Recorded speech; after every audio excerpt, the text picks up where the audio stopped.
Mina ningibona nginje kungenxa ye-fancy stitch. Mina ningibona nginje kungenxa ye-fancy stitch.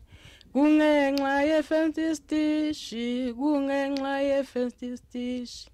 Kungenxa ye-fancy stitch, kungenxa ye. This is a story about a project called Fancy Stitch, a project that involves approximately 400 women in a small rural town in South Africa called Ingwavuma.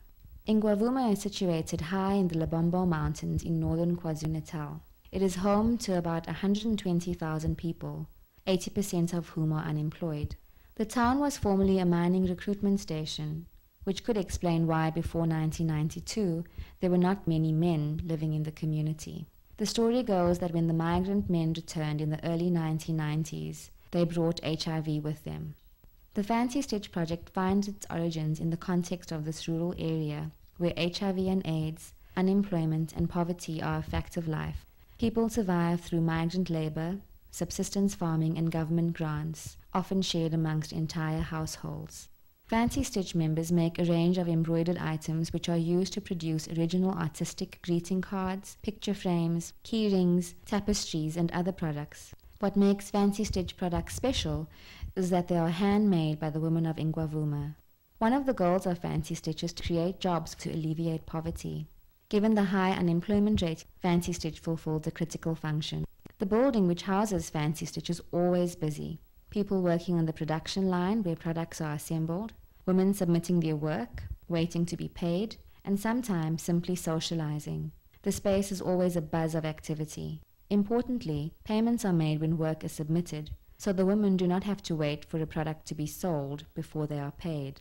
What this means is that many women are able to rely on a regular income, which is critical for them and their families.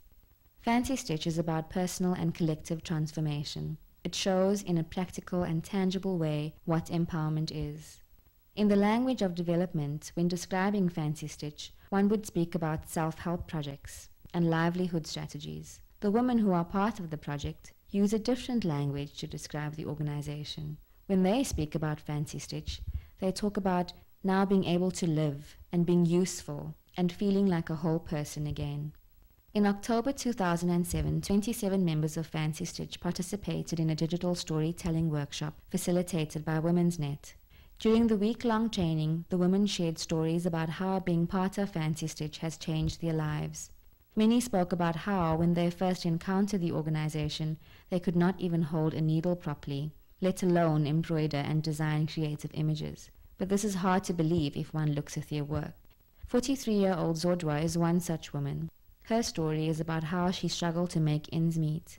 She says that things were worse for her because she did not have any children and could not access the government child support grant, which for many women is their only source of income.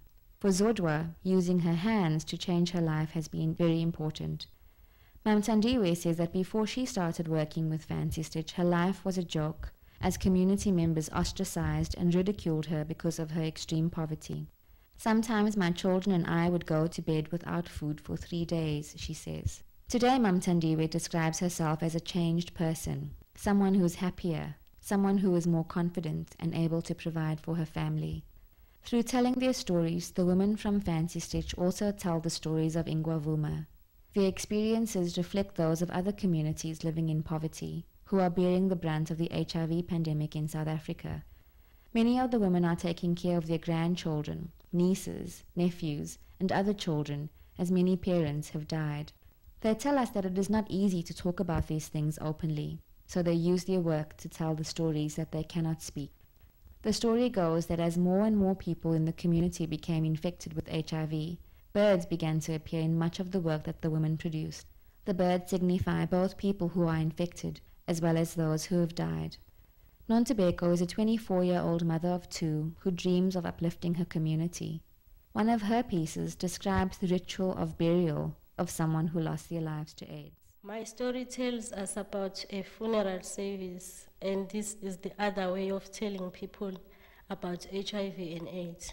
The picture shows the coffin lying down behind. Behind it, the mother of the child who has passed away because of AIDS. and she's covering his body with a blanket. And that is our African culture, that if everyone in our family dies, whether it's your husband or a child, you are demanded to stay in the house with a coffin and cover your body with blankets until the funeral is over. On the other side, 2 women who are part of the mourners, and that tells us if a woman lost his loved one, the other women in Christian service will come and stay with her, tell her that life is not over. The candles standing behind memorize our minds about the one we've lost. The man is the father of the child who has died. The women of Fancy Stitch are also working on a memorial quilt to honor members who have died from AIDS. Each square round quilt has been made by a different woman and tells the story of how AIDS has affected the people of Ingwavuma. It is a difficult project. Each woman who has died is remembered by her name being embroidered on the quilt. Soon there will be no more room to add another name. But the quilt is not only about grief, it is also about courage and hope. It is symbolic of the resilience of the women who are Fancy Stitch. Fancy Stitch is more than a poverty alleviation or income generation project. It has changed the lives of individual women and their families, and through this is changing the community of Ingwavuma. All of the women who participated in this digital storytelling training spoke about how they themselves were making a difference. Whether it was through being able to send children to school, through buying food and clothes, or simply having enough money to last them an entire month, each of them spoke about being different. As Zodwa says, it is through her hands that she is changing her life. The women of Fancy Stitch are working for better lives for themselves, their children, and their communities, and they are using their hands to do this.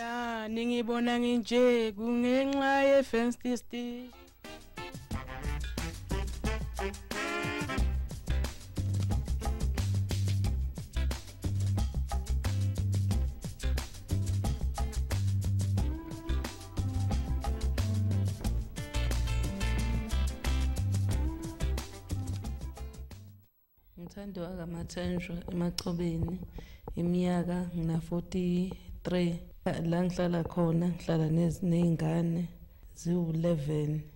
Uqala kwami ungena la kwa Fancy Stitch ngicale bengihlupheka impela nje endaweni laba yasemaqhobeni nginhlekisa ngithi noma ngihamba ngiya kubantu noma ngicela nje noma yini bangitshela ukuthi angihambe ngiyosebenza nabo basanyelwa abakhwenyana babo. Inhliziyo ibebhlungu kimi ngalokho, bese ukuthi uma ngibuya ngekhaya ingane zami zilale zingahlanga insuku zize zibe u3. Inhliziyo yami ibebhlungu futhi nalapho uma ingane zilala zingadlile nathi siphila ngamanzi. Impilo iqhubeke ngokuqhubeka kwempilo yami nezingane zami zaseziqala kungenwa yikhwasha ngokubona udadewethu uThandeka Mathenjwa ebona ukuthi siphila kanzima, wangithatha wangiletha la kwaMedem. Kuqala kwami ukuthunga nganikwa uye indwangu ngathunga, wangithatha wasuyangiletha ke naloko engangikuthungile wanginika imali umemu. Impilo yaqala yashintsha. Ngathi ngisuka futhi umemo wasonginika enye indwangu ngathunga, impilo yashintsha kakhulu ke lapho.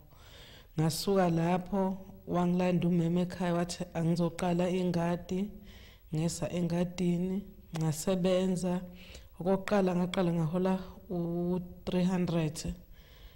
Kwathi kuqhubeka isikhathi wasothi imali engiholayo ngeke nganelise nomndeni wami, wangifakela ngahola u500. Manje impilo emsini wami sishintshe kakhulu, akusafani naqala ngendlela okwakuyiyo yona. Manje sengiyathunga, ngiyasebenza, imali yangena ekhaya. Nalaba ebabengihleka abasangihleki baye baze basho ukuthi hayi wasiza lo mlungu ukuthi afike la eNgwavuma ngoba unikhiphile esweni lase